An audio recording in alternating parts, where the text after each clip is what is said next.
My name is Mike Brownfield, and I'm Communications Director at the Goldwater Institute. Thank you for joining us today for our webinar, Putting Patients First, Unleashing Innovation in Healthcare. This important conversation could not come at a better time. America is at the brink of incredible breakthroughs in medicine, but government is standing in the way of innovation. The Goldwater Institute is in the unique position to see these obstacles and develop solutions that accelerate America toward a better future in medicine.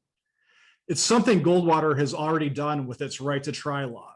That upholds the principle that you, not the government, have the right to decide to pursue potentially life-saving medical treatments. Goldwater passed that law in 41 states and at the federal level, and it's already saving lives. Unfortunately, the federal government continues to wield enormous power and influence over our medical autonomy, usually with little or no accountability. Often it's bureaucratic obstacles, not a lack of scientific progress, that stand in the way of life-saving treatments. Last month, Goldwater launched a blueprint to remove those barriers and unleash innovation in American healthcare. Our plan is unique because it not only identifies these problems, but it proposes solutions that are actionable and impactful. We have an exciting conversation ahead of us today with two incredible guests, Naomi Lopez, Director of Healthcare Policy for the Goldwater Institute, and Christina Sandefur, Executive Vice President for the Goldwater Institute. Naomi and Christina are at the forefront of Goldwater's efforts to bring patient-centric healthcare reforms to America. You're invited today to submit your questions via your Zoom app. If we don't get a chance to answer your questions, you can email us at events@goldwaterinstitute.org. Christina and Naomi, thank you for joining the conversation today. Thanks for having us, Mike. Christina, I'm going to start with you. Healthcare has dominated our headlines for the last year because of the COVID-19 pandemic. And in just the last few months, millions of Americans have been vaccinated against the virus. Yet there are still roadblocks in getting the best treatments to Americans when they needed it. Can you talk about some of those real-world examples of barriers to innovation that we saw during the pandemic? And what's that teach us about the state of healthcare in America and where we're falling short? Yeah, well, unfortunately, I think there are a lot of teachable moments during this pandemic, and frankly, we're still learning. But one of the greatest lessons when it comes to healthcare is that the red tape of the past, these federal bureaucracies that you mentioned at the beginning of the presentation, Mike, they've really hampered our ability to be fully prepared to deal with the future, including, of course, pandemics and things like COVID. And we have countless examples of how federal healthcare policy, especially the FDA, the Federal Food and Drug Administration, has prevented us from getting rapid responsive healthcare to people during the pandemic. So early on, of course, long before we were talking about vaccines and treatments, we just wanted to know who was sick and who could potentially spread COVID to other people. And yet, as many people on this call might remember, it was really, really difficult even to get tested to find out whether or not you had COVID. And a big reason is because the federal government, namely the FDA and the CDC, had rules and red tape in place that kept public testing, even kept private testing kits and labs from getting tests to people and being used early in the crisis. And of course, the sooner we can test, the sooner we can make sure that people take precautions and stay home so that they don't get other people sick. One really shocking thing was that at one point, the FDA actually shut down a Seattle-based diagnostic testing program that was really, quite something. And it wasn't because the test was unreliable. It wasn't because there was anything dangerous about that test. It was because they hadn't gotten permission from the bureaucrats to share the results of the tests directly with the patient. So, I mean, one of just many examples of, again, how just from the get-go, the ability to rapidly respond to even just to diagnose was thwarted because of the federal government. One example that I still, again, this is about a year ago now, but something that just really sticks in my mind is you'll all recall that early on in the pandemic, when pretty much everything was shut down, uh, bars across the country were shut down. And of course, this hampered their ability, especially small bars and small businesses, to be able to earn a living. But a lot of them, because this is America and because we're entrepreneurial, they quickly pivoted, and distillers actually started converting their consumable alcohol to hand sanitizer, because of course, early on in the pandemic, it was incredibly difficult to find hand sanitizer.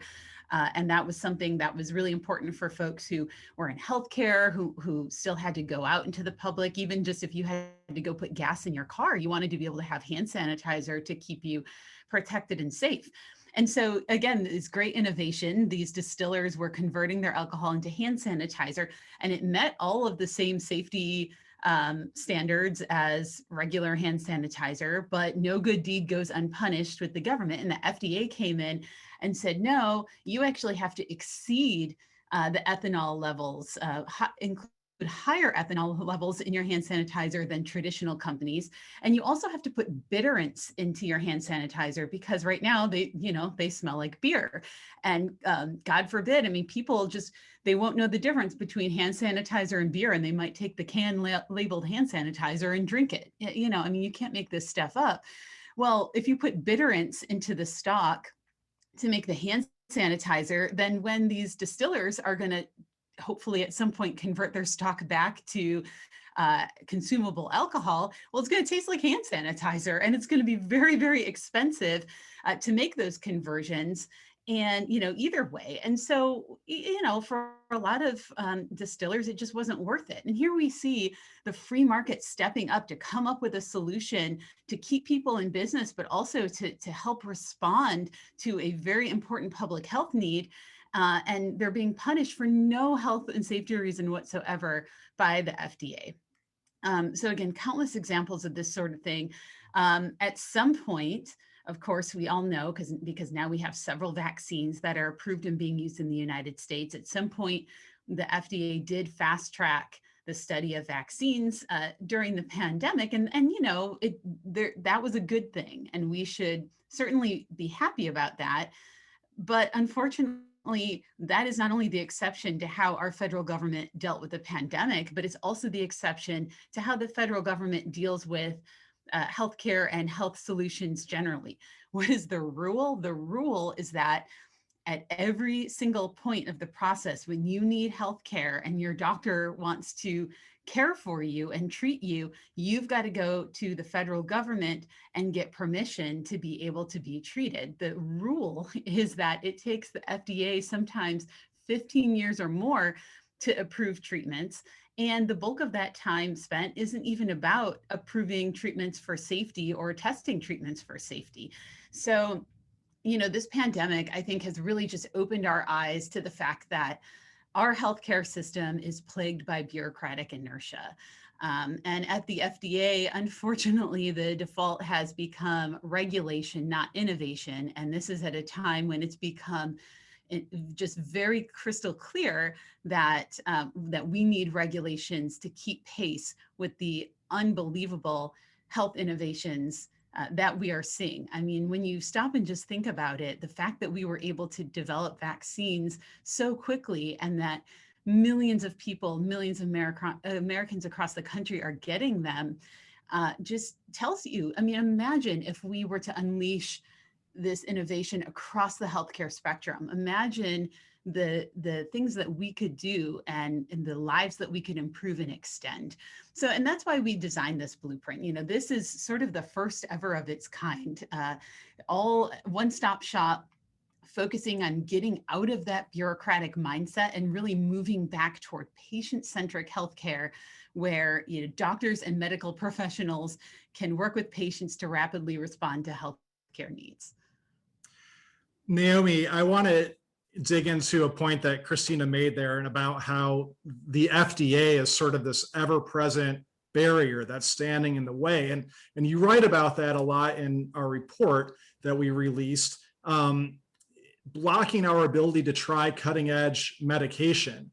Can you tell us about So people really get a sense of what are some of the kind of treatments that are out of reach because of the FDA's barriers that they're erecting, and what can we do about that?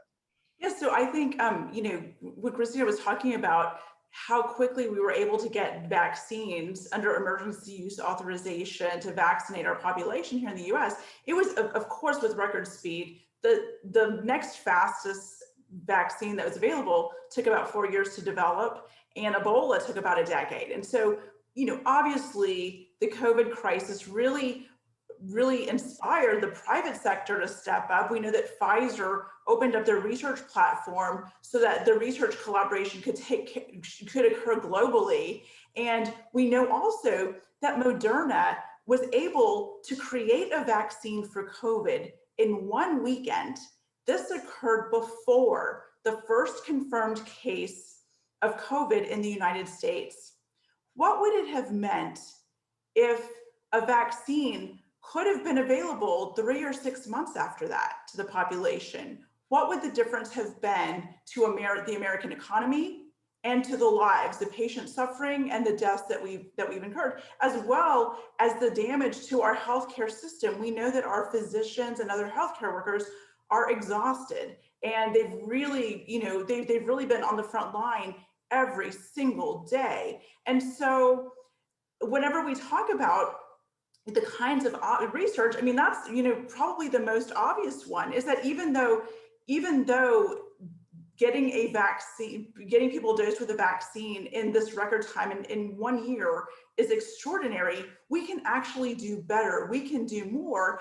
And today we have regulatory mismatch between the scientific and medical advances that are taking place and the regulatory system that is many decades old. That's a really bad fit for the kinds of treatments that are coming online. For example, in the area of cancer, we do have vaccines under the Right to Try program. For example, glioblastoma, which is one of the deadliest cancers, it's got about a 5% 5-year survival rate.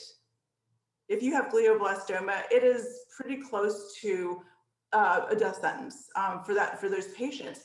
Under Right to Try programs that are in operation right now, we know that patients are getting served and helped, even though it will probably still be 7 years before these treatments get the final green light from the FDA.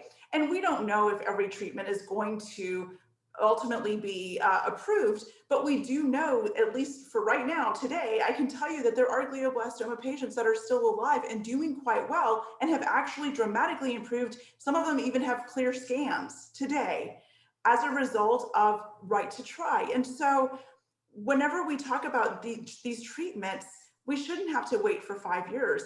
We know that in Japan, for example, they've changed their policies so that regenerative treatments are now available after they pass basic safety testing, and they're under a provisional approval for several years while more data is gathered, but patients have quicker access to those treatments. We also know that there are now treatments that can be customized for an individual patient. These treatments have been used under early access programs for diseases and illnesses like ALS and cancer. So imagine a treatment for me, a treatment for you, or anyone else, one of our loved ones. What would that mean if we had faster access to it? These are the types of reforms that we address in our FDA blueprint that we're talking about today. We know that there is a regulatory mismatch. We know that there is not enough attention and public awareness of just what these bureaucratic obstacles and delays mean for patients. The more that the Goldwater Institute educates, litigates, and passes policies, the more that we will be getting the right treatment to the right patient at the right time. Christina, that process that the FDA has for approving whether it's a vaccine or any drug that an American may want to have access to it's kind of a mystery to most Americans. Actually, until this pandemic, probably many people weren't even aware that this is a process that exists. It's a black box. It's a secret that's out of our sight and out of our reach. There's another epidemic that our viewers might remember that really puts this into focus, and that's the 2014 Ebola outbreak in West Africa. Can you tell us about what happened in that case and what Goldwater found when we started digging into that? Yeah, Mike, it's such a great point, is that, at a time when you can get more information about healthcare than ever before, and people are more connected than ever before, people know probably less in some ways than ever before about how our government either makes treatments available or stands in the way of treatments being available to patients, because it is a process that the FDA deliberately keeps secret. And that's because the FDA routinely flat out refuses to share information about how it approves drugs and how it gets them to the public, and when it grants special exceptions. So why certain people get access and advantages that others don't. So to your question about what we've learned at the Goldwater Institute, so there is a law called the Federal Freedom of Information Act, and it says that government agencies like the FDA have to disclose information when people request it, and it is a very broad law. And it is a law that very much favors sunshine, favors the disclosure and sharing of information. And there are very limited specific exceptions. And if there is an exception, a reason why the agency shouldn't disclose information, say, for example, military secrets that could put public safety in jeopardy, well, then the agency itself, the government, bears the burden of showing why these exceptions exist, identifying these exemptions. Otherwise, the default is that you have to share the information. And yet, the FDA has just routinely refused to follow the law, and it leaves Americans in the dark about how this agency literally makes life or death decisions. So, to the Ebola example, during the Ebola crisis, which was, only a handful of years ago, we sent American aid workers over to Africa to help with the outbreak. And lo and behold, a couple of American aid workers who were treating Ebola victims and contracted Ebola themselves actually got treated with ZMapp, which is at the time was an investigational drug. What was really surprising to us was that ZMapp hadn't even been tested on humans yet. So it hadn't completed human testing. It wasn't something that, was available to the general public or even to people in clinical trials. And so it really surprised us that here we had American aid workers getting access to this treatment and being able to benefit from it. Now, of course, at the Goldwater Institute, we are in favor of people being able to get greater access, but we could not understand why these aid workers were able to get access, because that's not how the normal FDA process works. The normal process, is Naomi and I have been discussing, is that it takes many, many years, decades, for treatments to go through clinical trials. At some point, once the FDA has deemed that a treatment is basically safe and it's been tested on human beings, then you can essentially apply to the FDA, beg the FDA, frankly, for an exception to be able to get special access to a treatment before it's been fully approved. And as far as we were aware, none of that had happened because, again, this ZMapp wasn't even in that human testing phase. So we wanted to get information about why those workers were able to get access, because frankly, if they can get access, why can't other Americans get access? You think about something like Ebola or something like COVID as being a public health emergency, and it is, of course, and we should speed along treatments and vaccines as quickly as possible. But when you have a life-threatening illness, when you have cancer, when you have ALS, when you or your loved one is dying and is out of hope, that is an emergency for you and your family. And so again, we wanted to understand why it was that the FDA was making exceptions sometimes for what they might have deemed certain emergencies, but not for others. So we asked the FDA under the Freedom of Information Act, And what happened? Well, the FDA ignored the request, just flat out ignored it and it does this routinely, again, sometimes for months, sometimes even for years, even though the law requires them to get you the information right away. Then the agency told us that it wouldn't turn over the information we had asked for because they were protected trade secrets of the company. Well, that couldn't be, because we weren't asking for any information about ZMapp or the company that made it. Certainly, the Goldwater Institute isn't a competitor looking to get into the drug business. What we wanted to do is understand the FDA's process. We wanted information about what the FDA was doing. And essentially, the FDA told us, well, it's up to us to decide whether or not something falls within an exception. And if there are trade secrets in this file, we're just going to say all the other information related is also a trade secret, and we don't have to give it to you. Well, we went to court.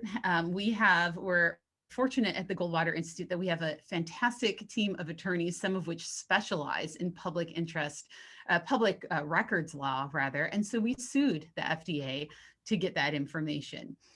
And believe it or not, it took 5 years of fighting in court. 5 years. I mean, we were just about ready to see the beginning of the COVID epidemic when we were getting the information about the Ebola treatment. We finally, at the end of fighting the agency in court for 5 years, the Ninth Circuit said the FDA cannot hide behind its own regulations and its own assessment of what is and isn't an exception to keep this vital information from the public. Now, this is not the first time the Goldwater Institute and its friends have been involved in these types of legal fights. And, to get the information that we need to design even effective policies to be able to expand treatment options for patients, we always have to lawyer up. We either have to use the lawyers at the Goldwater Institute, or we have a vast pro bono network called the American Freedom Network, which has lawyers that are affiliated with the Goldwater Institute in every single state in the country. And so we've had some top law firms from across the country step up to either conduct extensive research or even help us take these cases to court every single time that we want information from the FDA. And so if it takes us that long to get information, you can imagine the average person has no hope unless they get a Goldwater Institute or American Freedom Network lawyer. They have no hope. And frankly, by the time you get information 5 years later, it's not even relevant. Americans, whether it be patients or whether it be taxpayers, they have a right to know the process that our government is using for determining who gets access to treatments and why. So in our blueprint, rather than, again, having to sue and sue and sue and sue every single time we want to get this information, we have designed a solution that allows Congress to step in and hold the FDA accountable for consistently ignoring the law and keeping taxpayers in the dark. So this is just a very, very simple, if you look at the blueprint, it's a couple of sentences. It's a simple law that we can pass through Congress that just says, look, if the FDA doesn't respond to a request, if they ignore a public records request, or if they don't give a good reason for not giving the information within the required time, then they are deemed to have waived all their exemptions. And you don't have to go to court and fight with the FDA over, whether or not this information falls within an exemption. Nope, the FDA deemed it waived all of the exemptions and the information goes public. And I think it's really important because, it should be, the law is clear that information, that transparency is vital in healthcare. But I think part of the reason that the FDA is reticent to share this information is because they know that if the general public really understood just how long this process takes and just how inequitable and unfair it is to the average American, then their power would be chipped away and reforms would be pushed like the reforms that we're pushing through the blueprint. Christina, along those lines of, what reforms are possible, we have a great question from one of our viewers. And I want to remind everybody, you can submit a question to us. If you're looking at your Zoom app on the bottom right-hand corner, there's a button that says Q&A. you can type that and ask us a question. The question here is, we have a 10th Amendment to the US Constitution. Can a state go forward with the state health innovation process? Or will the supremacy clause be used to interfere with the state's efforts? Healthcare was not an enumerated power given by the states to the federal government. Yeah, it's a great question. It's very true. And that last part is absolutely true. You know, we're talking a lot about the FDA today over the past several decades, but especially since the Affordable Care Act has placed, everybody's really focused on the federal government and the federal government's involvement in healthcare. But it's important to remember that actually the FDA has no authority, constitutional or statutory, over the practice of medicine. The FDA isn't supposed to regulate the practice of medicine. The states are supposed to regulate the practice of medicine. All the FDA is supposed to do is regulate how treatments are sold on the open market.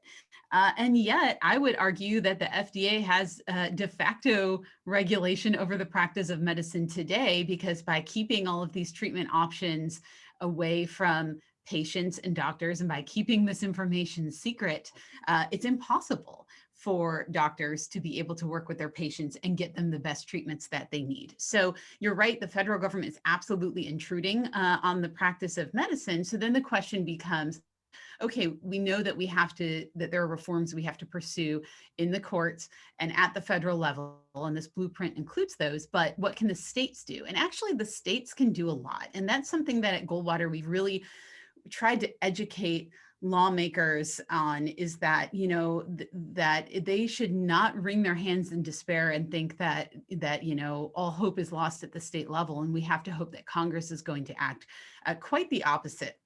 The questioner mentions the 10th Amendment, but of course we also have a 9th Amendment, and what that says is that, you know, our rights are protected, and any right that, you know, just because a right isn't specifically enumerated in the Constitution doesn't mean we have it. The people have the right to try to save their own lives, to try to pursue the healthcare that makes the most sense to them, to pursue and maintain a doctor-patient relationship. I mean, your right to try to save your own life and to make medical decisions about your own body, I mean, that has to be the most fundamental right of all, because if you can't do that, then you really can't exercise any of your other rights.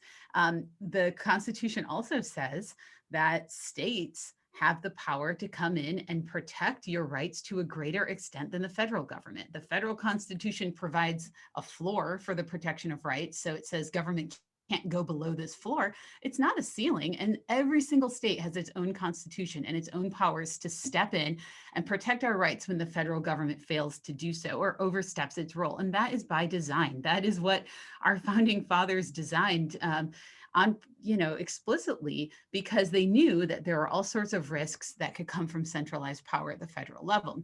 So what can the states do? Our blueprint, even though it does focus a lot on the FDA, is chock full of things that the states can do.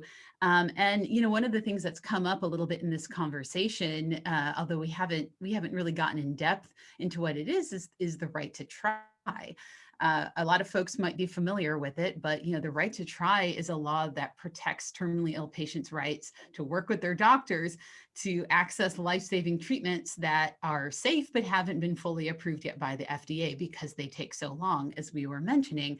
And when you're dying, you just don't have that time to wait. What some folks might not know is that right to try actually started as a state-level reform. And at the Goldwater Institute, you know, we had been approached by doctors and patients across the country that said people are dying while treatments that could help them are being held up in FDA red tape, and we can't access them. And patient groups have been trying for decades to get Congress to do something about this, or to get the FDA to do something about this, but to no avail. And at the Goldwater Institute, you know, we believe that federalism and that the power of the states to protect rights is a very important avenue. And so we designed the right to try law by doing years of legal research to make sure, again, that we didn't butt up against the supremacy clause, because the supremacy clause of the Constitution only says that federal law is supreme when it conflicts with state laws if the federal government had that power in the first place. But of course, the federal government doesn't have the power to regulate the practice of medicine. Courts have said so for decades, for a century, and it doesn't have the power to interfere with your fundamental right to medical autonomy. So we designed Right to Try very specifically to make sure that states had that power and that the law would be defensible in court if we needed to defend it, but also that it would be operational so that if it never actually became federal law, doctors and patients could use it at the state level. And in fact, they did. And we, for just one example, but long before Right to Try became federal law, one doctor in Texas who was treating neuroendocrine cancer patients treated hundreds of patients with a treatment that is now approved, but had not been at the time. Patients who were told they only had months to live, but are still alive today, thanks to this treatment under the Right to Try law. And he was able to do so not only because Texas passed Goldwater's Right to Try law, but because we sent our team of lawyers there to protect him. So if the FDA had come in and said, no, you're not allowed to do this because federal law prohibits you, our lawyers could go into court and defend him under the state Right to Try law. And then, of course, this is the power of federalism and the power of grassroots national efforts. 41 states in under 5 years passed Right to Try laws. States that were Republican, states that were Democrat, states that were purple states, many of these states unanimously, and every single one with bipartisan support. And so Congress could not turn a blind eye at the end of the day. And Congress had to take up Right to Try, and it passed unanimously through Congress and was signed into law and is now saving lives today. And all of that was by design. Getting from the very first state, Colorado, that we went to pass Right to Try, we deliberately chose a state that would be purple to show that this was not partisan, but that this was about people and principles, all the way up to the day that it was signed into federal law. That was all by design. That was all part of Goldwater's strategy. And that is what we're going to replicate with the other reforms in the blueprint, whether they be starting at the state level or the federal level. Naomi, let's talk about one of those possible state level reforms. I read a story in Goldwater's blueprint that's truly terrifying, in that we have these so-called expert panels are being used to decide what kind of treatments and tests and medicine people can receive, and that these experts, not a patient's doctor, are making life and death medical decisions. Can you tell us about these panels and what Goldwater is proposing in our blueprint? Yes, so like so many issues in healthcare is very complex. There are issues at the federal level, issues at the state level, and there's a very large effort to really push reforms that oppose medical autonomy, that violate the doctor-patient relationship, unfortunately. And so we are always at work fighting against these. And one of our reforms basically says that you cannot use a metric called quality adjusted life year, which is, we call it QALY for short. It's a metric that evaluates what a person's life is worth and how much money should be spent on a treatment. This is used in some countries that have socialized medicine. And that idea, that metric, while it does have there is a legitimate economic function to look at this issue, but it's actually that there's an effort underway to actually make that part of the decision process in whether or not a treatment should be paid for by a government program, and possibly even used by the FDA to decide whether or not they're going to approve a treatment. A quality adjusted life year is based on the person's age, their mobility, their life expectancy, the quality of life. Let's take, for example, a child that has Duchenne muscular dystrophy who is losing mobility. Let's take an older American who may not have quite as long to live. Let's take someone who might suffer chronic pain. Your life is automatically devalued because of these conditions. The idea that a treatment should not be available to you, or even available to most people, because your life is worth less, is completely contradictory to the ideas of individual autonomy and liberty and the doctor-patient relationship. Back in December, my co-author, Dr. Rafael Fonseca, who's a visiting fellow at the Goldwater Institute, he and I wrote a paper that addressed, there's a longer version of what's in the toolkit.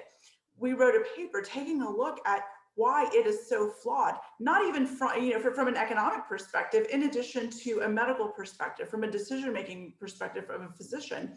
And he's really done several years of work looking at this issue as a physician who treats cancer.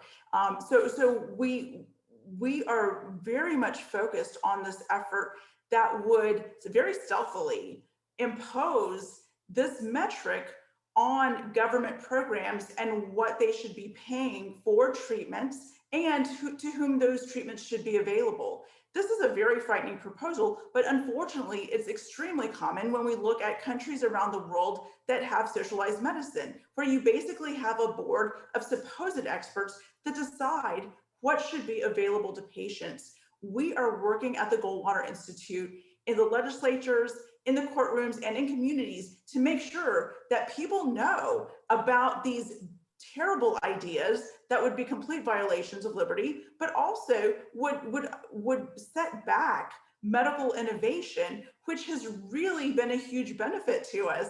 And we're not going to allow them to turn back the clock on medical progress or on our liberty. And that's why I think it's just so important that individuals realize that this is occurring. It's a real threat, and it's something that, absent efforts from the Goldwater Institute and our supporters who also understand the importance of these issues, it would be able to take a foothold here. We're not going to allow that to happen.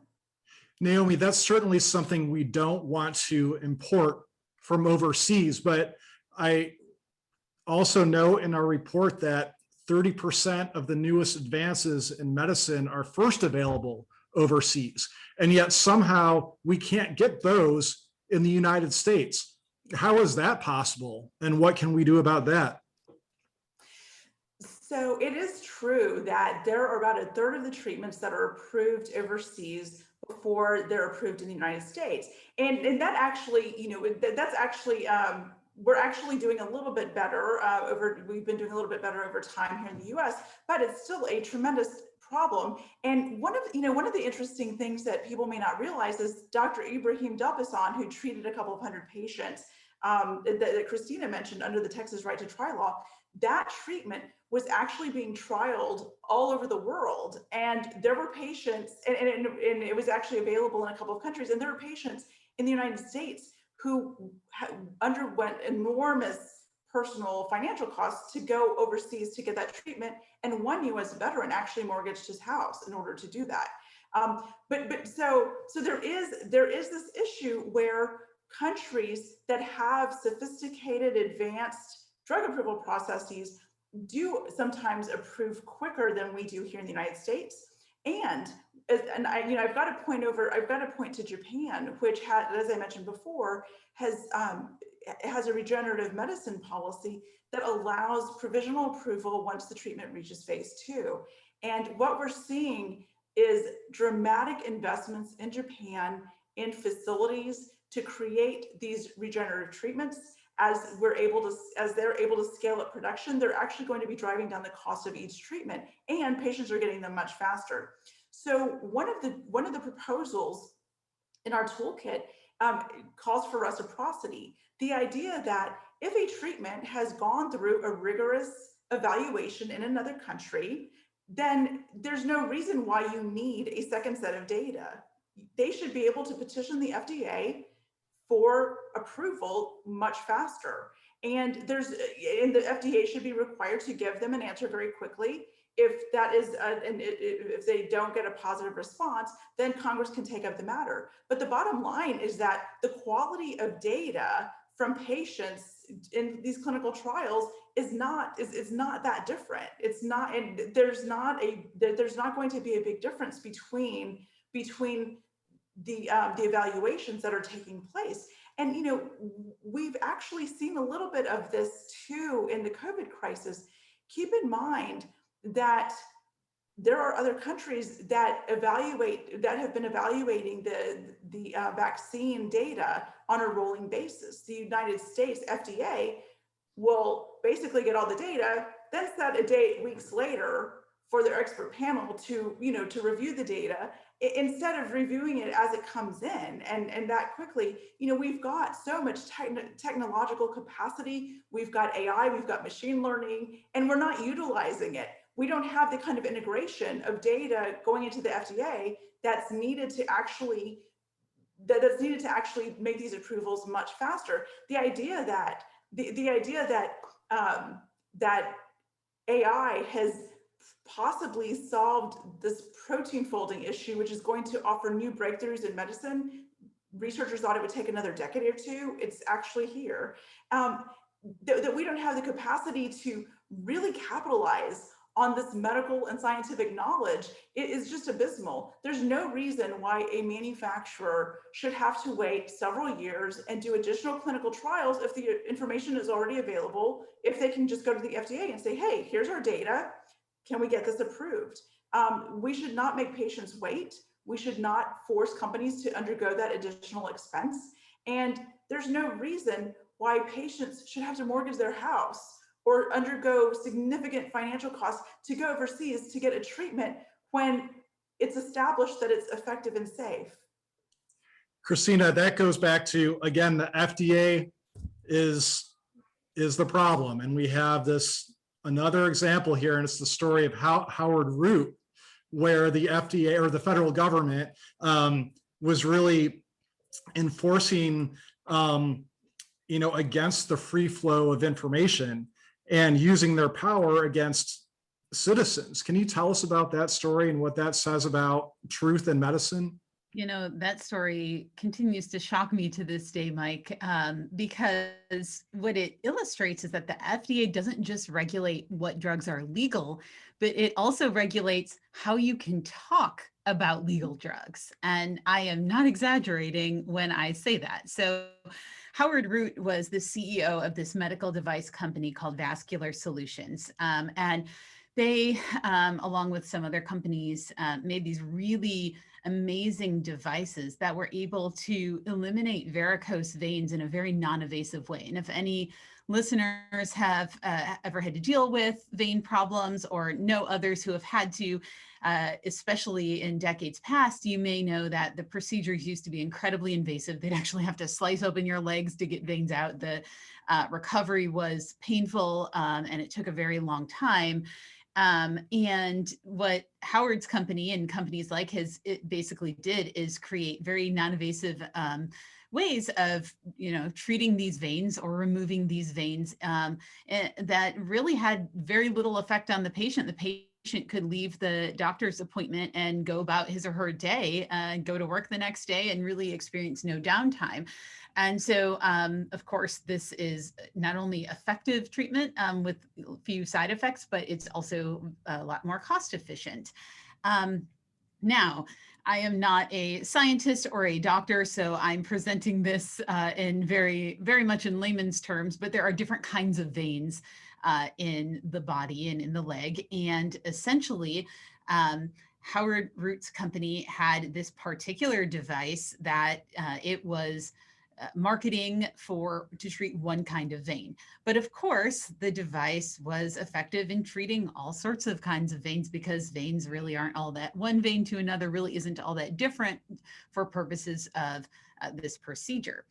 And so the FDA had approved the device for one type of vein, and it could also treat many others. And this is called off-label treatment. This is the legal use or prescription of a drug or a device that is for a purpose or a patient population or in a dose if it's medicine, different from what the FDA originally approved. This is perfectly legal. It happens all the time. It's very common. In fact, 1 in every 5 prescriptions is off-label, and about 30% of all cancer treatments are off-label. And it makes sense because if you think about it, if you take 10 or 15 years to go through that FDA process and you prove that your treatment is safe, at least so far as the FDA is concerned, and you prove that it's, again, effective so far as the FDA is concerned, and it's only for one type of cancer. Say it's, for one type of cancer and one type of patient.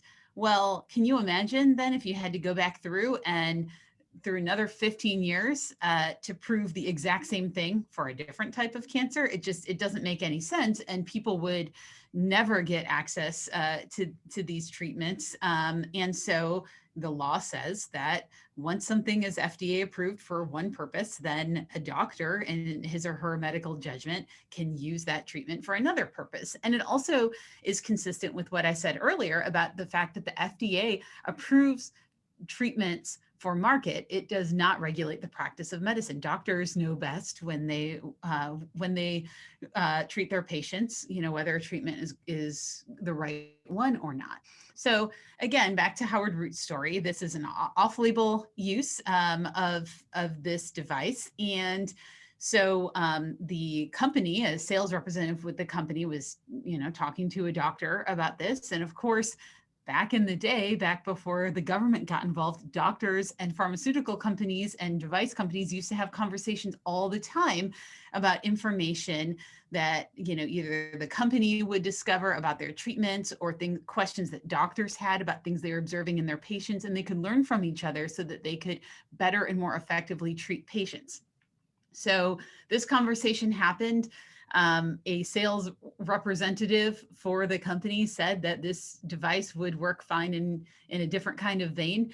And what happened? Well, for patients, nothing. Patients went on getting treated as they should have, and everything was fine. But on the company side, the FDA and the Department of Justice went in and charged the entire company all the way up to Howard Root, who's the CEO of the company, with a crime. So the director of communications, the company, the CEO itself, everybody got charged as if they were criminals.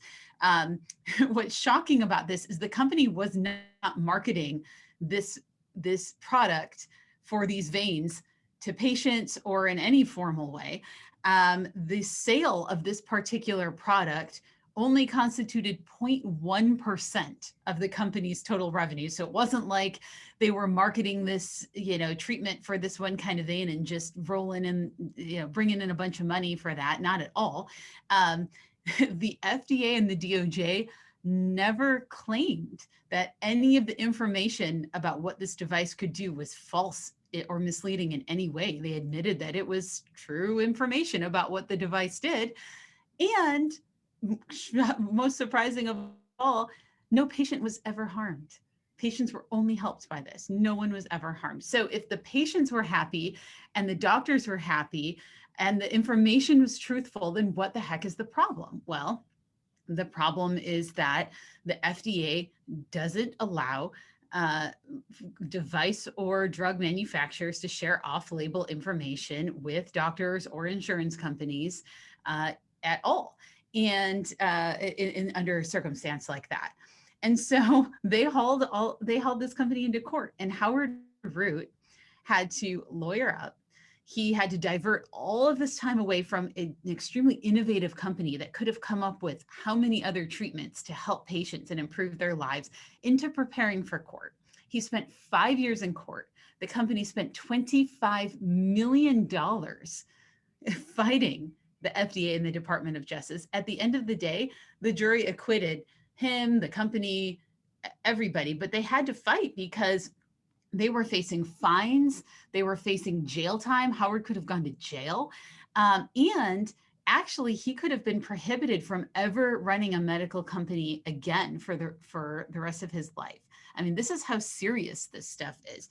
Howard's story might have a happy ending in the sense that, you know, the jury acquitted him because they did nothing wrong, except for all they did is share the truth. But you can imagine what kind of a toll that takes on somebody. And Howard actually quit the company and got out of that business altogether. And, you know, I've talked to him since, and what he has told me, he's actually spends a lot of his time going around the country and talking about this experience and talking about what the FDA does here and how that harms companies and how it harms doctors and ultimately how it harms patients. And he said, you know, most companies don't have the time or the resources to devote to fighting the FDA. And many of them could actually, you know, the risks are just too high because people could end up fined or in jail. And so they just give up. It essentially has a chilling effect, or what we at Goldwater call a gag rule, on companies sharing information that could help patients. They're afraid to talk. They're afraid to share the truth because of the severe consequences. And it's just bizarre. And if you know anything about the law, it really baffles you because the treatment is legal and prescribing the treatment is legal, but the law prohibits talking about that, sharing truthful, helpful, important information about that treatment. And, you know, again, ultimately that harms patients because doctors may not know about the most up-to-date uses of treatments. And insurance companies won't know. So a lot of times they might reject payment for a treatment because you know, to them, they don't understand why this treatment is being used in this context. And doctors may even, you know, not know about side effects or problems with using certain treatments so that they could stay away from them. The First Amendment to the United States Constitution protects the right to free speech. And that includes the free exchange of truthful information. And so, you know, again, this is something that people that lawyers have been befuddled over.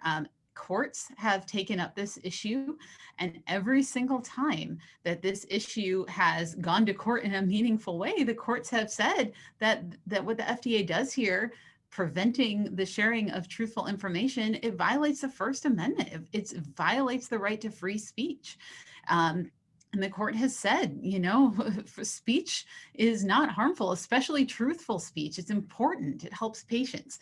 And so, but yet the FDA just ignores the law and it ignores the courts. And that is no exaggeration. And so what we have is either constantly, again, as we were talking about before, when we were trying to get information from the FDA, if we see people constantly having to go to court to stop the FDA from threatening companies over sharing information. And the FDA just continues to ignore and continues to ignore. And so again, at Goldwater, when we see situations like that, when we see that one solution is not working, then we look for another one. And so the solution that we've developed is the Truth in Medicine Act. And it's a really simple law. It just protects the sharing of truthful, scientific, not misleading information between pharmaceutical or device manufacturers and doctors and insurance companies. So it is a simple law that allows that free flow of information that, by the way, is already protected by the Constitution. And it's something that states can pass because, again, along the lines of right to try and what we were talking about before, states have the power to protect rights to a greater degree than the federal government and when the federal government is violating those rights. Several states have already passed this into law. The Goldwater Institute's home state of Arizona and Tennessee are some of them, and other states are taking this law up right now as we speak this session. And again, this is just like with Right to Try. This is part of our strategy. We will get states across the country that will protect the free flow of information and the exchange of information. And one way or another, this will become the law of the land, whether it be that every single state passes it, whether it be that we end up in court defending this right once and for all and get it up to the Supreme Court, or whether Congress takes it up. But that is the Goldwater Institute's strategy, and that is how we will protect truth in medicine to make sure that patients have the best treatment options available to them. Naomi, speaking of a state-based solution, I understand there's something happening right now in Arizona that could be transformational in healthcare, and it's so simple. It's the Goldwater Institute's Universal Telemedicine Bill. Can you tell us what that's all about? So telemedicine has been around for quite some time, but with the onset of COVID, the federal government and governors around the country, 41, took action to allow patients to be treated via telemedicine more easily. There are often state regulations or federal program rules that prevent easily using telemedicine, which would be, for example, a phone or video consultation with a healthcare provider. The Arizona legislative proposal would allow registered healthcare providers to treat patients in Arizona. While this would add enormous convenience for patients, it would also do some other important things that I think people don't realize. For example, think about a rural hospital that's out in the middle of the desert. They don't have the money to hire the nation's leading specialists in strokes or cancer or other types of serious illnesses. So a patient that's in a rural area really would have to rely on physicians that may not be as highly trained, or if they have the resources and are fortunate enough, they can travel elsewhere. But that's not the case for most people. So this law would allow these hospitals in rural areas or the patients directly to far more easily obtain medical advice and in some cases treatment than would have otherwise been allowed. When we take a look at the financial strains that are impacting rural hospitals, this has been going on for decades. What we know is that they can't afford to hire these specialists, but what this law would allow is these rural hospitals and even urban hospitals too, to really reimagine the delivery of healthcare within their hospital and better serve their patients' needs. We can also look to charity care. There are so many wonderful organizations around the country and in Arizona, of course, that really do provide needed care for the most vulnerable, whether they be financially vulnerable or medically vulnerable. What this would allow is for these charity programs as well to use the services of registered healthcare providers around the country to care for their patients who are in need. And so what this really does is it makes the patient in Arizona, their location as the nexus of care. A patient shouldn't have to only go without if they don't have someone in their local area. So this really does open up many possibilities for how healthcare is delivered. And let's think about seniors, our older Americans. For example, someone who wants to perhaps age in place in their home might more easily be able to if they can have remote monitoring more easily and have easier access to healthcare providers. This would allow them to stay in their house, in their home longer. And so we really do have enormous potential with this Arizona bill that really does harness the best of the medical minds around the country, as well as currently available technology. This is technology that is available today, marrying those together in order to provide the right treatment for the right patient at the right time. There's absolutely no reason why the mother of a disabled child in Yuma, Arizona, who is traveling twice a week, 3 hours each way through the Arizona desert, she was facing enormous obstacles of time and financial, as well as just the emotional toll that takes to take her disabled daughter twice a week on the very long trek to get the care that she needed in Phoenix. But because of COVID and the waiving of these restrictions, she only needs to go into Phoenix one time per month now. And the idea that what's good policy in COVID is good policy all the time is really what this reform is about. COVID really did open up people's eyes. I mean, we've known what good policy is at the Goldwater Institute, but the COVID crisis really opened up people's eyes to what was possible, because this crisis forced everyone into being more adaptable, pivoting more quickly to meet the needs of patients. And because of that, we now have this bill that's working its way through the Arizona legislature that will absolutely, if signed, if passed and signed, will absolutely change healthcare delivery throughout the country, because other states will follow suit. This is a very strong model. It is going to really allow a very positive change, both from a financial perspective for hospitals, but also for the patients who rely on care at these facilities that are unfortunately just facing more and more hardships and closing. So it's really going to open that up. And when we think about charity care, it's, the idea that if you are a charity trying to help patients get their healthcare needs met, you can actually do far more with fewer resources with this kind of solution. This is the future of what we're going to see in terms of reforms at the state level. It is going to take off. It is going to become the national model for reform. And it is really going to change the way healthcare is delivered. And I think be incredibly powerful and impactful for patients, especially those who don't have the resources to travel to the leading institutions. Christina, we just have a minute or two left, but can you tell us in closing, why is the Goldwater Institute so well positioned to enact the kind of reforms that Naomi was just talking about and what we've discussed over the last hour? Yeah, at the Goldwater Institute, we have a tried and true track record.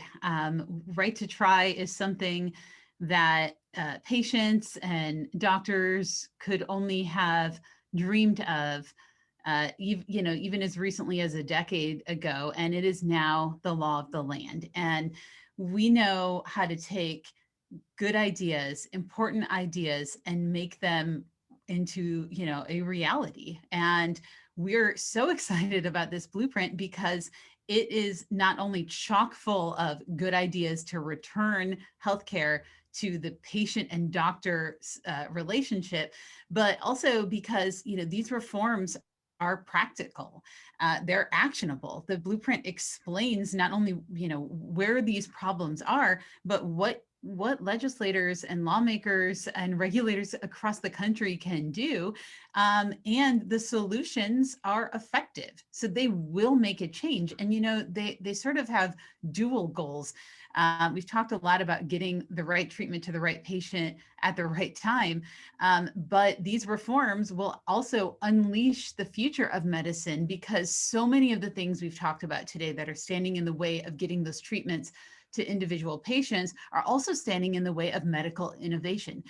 When we have mountains of red tape, when we have laws and regulations that prohibit the free flow of information, when we have a regulatory system that does not take into account existing and future technology, then there's no way that we can fully harness the innovations of today and of the future to make sure that healthcare really is as patient-centric as possible.